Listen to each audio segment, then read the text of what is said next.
relevant, reliable, and researched. This is Experts on Call, the show focused on delivering leading-edge news and information on today's most beneficial products and services. This is Experts on Call on AM 650.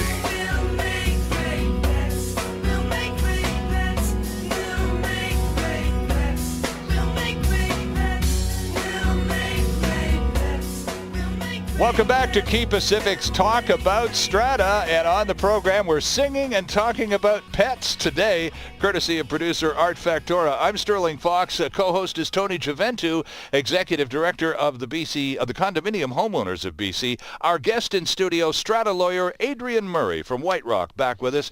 And you've written, helped Strata councils write bylaws, a lot of pet clauses included in that. We've talked about a couple of pet issues. Tony, I mean, the list literally goes on for days. Give us a few other pet-related topic headings that have turned out to become the subject of much contention in strata environments. Well, I think one of the problems that we have, especially with high-rises or townhouse complexes, apartment buildings, is people will leave their pets on balconies during the day when they're not home, when they're not at home, right?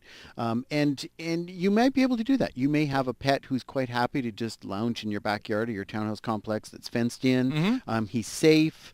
They have water. They are not overheating. They have a space. They're not a threat to anyone. They're not noisy. They're not disrupting the neighbors. But you isolate a pet on a balcony or a patio, it's frequently overheating. I was just going to say, and try 30-degree heat in the middle of the summertime. It's terrifying for them right now. There's not enough shelter for them. Sure. The pets become noisy. They bark because they're frustrated. Their anxiety levels climb. The alternative is people leave their pets in their units and they come home to find their unit trashed because they have a young dog. It's about the relationship between the people and the pets. You need to make sure that you have your pet well exercised, that your pet has the ability to interact so that they're not surviving throughout the day going through this anxiety or this, this energy problem that's converting into all these issues. That's right. Another problem people have is, and this is a complaint we get frequently, people allow their pets to do their business on their decks or patios, and then they wash it off. Oh, man. Which means it goes down to the units below or onto the building and other problems. It's a huge problem, and you certainly don't want pet urine going down through your gutter systems. They are not designed for that capacity, right? It becomes a sanitary problem, it becomes a building maintenance issue. There's staining on the building and damage to the building, and of course the neighbors are going to protest. So, use of pets with respects to where your pets are located during the day when you're not there. Are they in a safe place? Are they in a place where they're going to be comfortable and they're not going to have their anxiety climb up, so that they're going to be barking and responding and all of those types of issues. And, what I find interesting is a lot of buildings where people who have pets work, we suddenly have neighbors who don't have pets who now have made friends with these people because they become their dog walkers during the day. Oh, of course. They take the pet out for a walk during the day so the pet can do its business. Their dog goes out during the day. And it's really wonderful because it's created some really lovely relationships with people in buildings. The pets are happier. The owners of the pets are happier. There are far fewer complaints in the building. It makes a big difference. Interesting. Adrian, though, let's go back to Tony's example of the dog left outdoors on the balcony while the owners are away at work all day, every day. The dog, especially in the summer months, gets hot and frustrated and all of those, and starts to bark. It becomes agitated. It becomes an irritant to anyone who's at home during the day. I would imagine, as a lawyer, you would recommend that if you're affected negatively by this dog behavior, that you would try, first and foremost, to speak directly to the owner of the dog and see if you two can't work something out. That would be the usual process, right? Do people try that, or do they just get so mad listening to this bloody dog barking all day, rah, rah, rah, they get as agitated as the dog clearly is, and all hell breaks loose? Pardon my French. Well, a couple of things. First of all, I just want to step back for a minute, and we'll come back to this, I think, again. But that can be addressed by bylaw. I mean, we can have bylaws that say pets may not be left on the balcony. On the balcony. Okay. And so there's all sorts of things that, and again, this is part of that process of talking to the Strata Council to say, tell me about your building, tell me about what this looks like, what might be some of our concerns. So we talk about where pets can be left and maintained. We talk about that they have to be leashed while on common property. Yes. So that some of that can be addressed by bylaw. The next issue is what happens if it's my neighbor's dog. Mm-hmm, sure. I have to say there's really two schools of thought here. One of them is the neighbor-to-neighbor approach, but another is that as an owner in a strata lot, I'm entitled to have the strata council enforce the bylaw without me having to create that animosity, quite possibly, with my neighbor. Right. So sometimes we don't see owner-to-owner discussions. Okay. We see the owner who's upset going to the strata council, filing a complaint with the strata council, and then the strata council advising the owner of the problem of dog about the complaint. Right. So, and again, depending on the circumstances, how well you know them, sometimes people are fearful of retaliation if they complain. So I'm not at all suggesting that going through the council is the only way, but it's certainly a way, I think, that's far, to me, in what I see, a more common approach. And what would the strata council's response, or what would their duty be if I'm the next door neighbor having to put up with this barking, agitated dog all day, every day while I'm working from home or something like that? What is the strata council's obligation vis-a-vis my complaint? Well, the strata corporation is obligated to enforce the bylaws, and so one of the first issues becomes evidentiary. What's the frequency of barking? Is this one bark, or is this barking all day long? Right.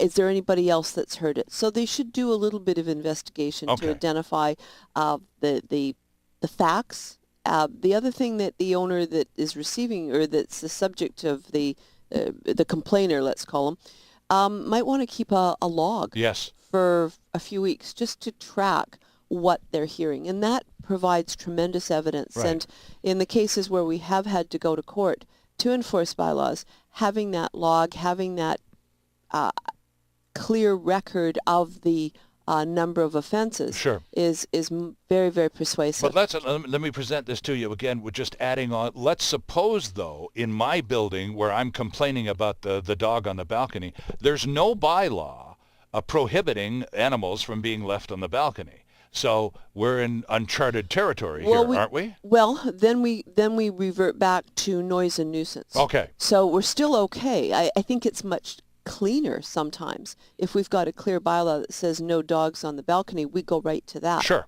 But if our issue really then is fundamentally noise, nuisance, whether it's the business sitting on the deck all day long, which you can smell while you're sitting out on your patio, yes. Whether it's the noise, then we go to those issues. And the bylaws clearly prohibit those noise nuisance events as well.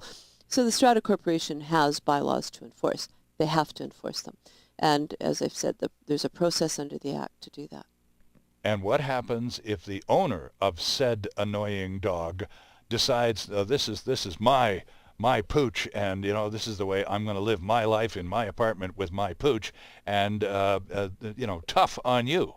Then the Strata Corporation still has an obligation, because someone, or even more than one, are still complaining about the nuisance this noisy creature is providing every day. So can they eventually say to that owner, you've got to get rid of your dog or move? Well, they can say that if they have a bylaw, essentially, that permits them to order the pet removed. But I think if you're dealing with an owner that says, I don't care what you say, an order from the Strata Corporation to remove the pet's not going to be really much more effective than the fines. So ultimately, the Strata is likely looking at applying to court for the court to order enforcement with the bylaws. Tony, how many pet issues go to court? It sounds like it runs pretty deep, because we do love our critters, we humans, and we are either terribly loyal to them or we're really annoyed by them if they're not ours. And I get the feeling that if people dig their heels in pretty deeply over these matters. Well, it's not that they always go to court, but they certainly occupy a fair amount of time for strata councils on monthly meetings with disputes and hearings and trying to deal with enforcement with pets. And they certainly can go into dispute resolution. They go into arbitration as well. We've seen some of them go into arbitration as well as going into the courts. What inevitably happens, though, with individuals that have pets that are a chronic problem in the strata, it's usually not the pet that's the chronic problem. It's the owner of the pet that's the chronic problem, because they enable their pet to behave this way. Exactly. And they really don't care what the outcomes are. Right. Is inevitably the strata corporation will find that they're in some conflict with this individual to get resolved. And it may not be over the pet, could be over something else. But if you have an individual who is belligerent about their pets, they're going to be belligerent about everything in the strata corporation. Sure. So strata corporation will deal with it eventually. It's difficult, though, for strata corporations right now. If a strata corporation wants to deal with an enforcement in order to remove a pet, it's Supreme Court. It's not something that goes to provincial court. It doesn't go to small claims. So it's costly for the strata corporation to enforce the bylaw, but at some point it may be the only recourse for them. It may be the only option that they have is to spend the funds to be able to enforce the bylaws with respect to that person and that pet.